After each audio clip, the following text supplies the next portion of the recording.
Umewahi kujiuliza ni kwa nini baada ya kutumia tubu nyingi sana katika kupaka katika sehemu ambayo inakuwa ina maotea, ngozi huwa inabadilika inakuwa nyekundu, lakini pia kuna wengine ambao huwa inakuwa laini zaidi kuliko ilivyokuwa kawaida.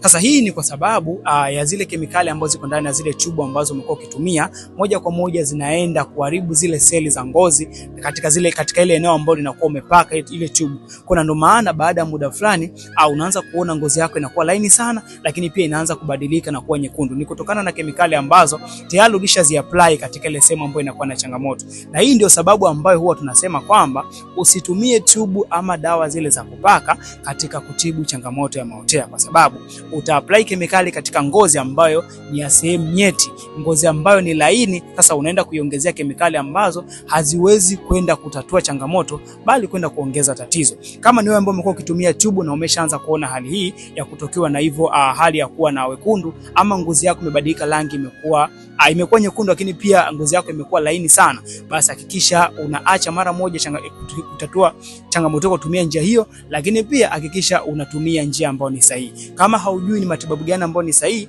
basi unaweza kuchukua namba bio ukanitumia ujumbe WhatsApp au ukanipigia direct ili niweze kusaidia kuweza kupata matibabu ambayo ni sahihi kabisa.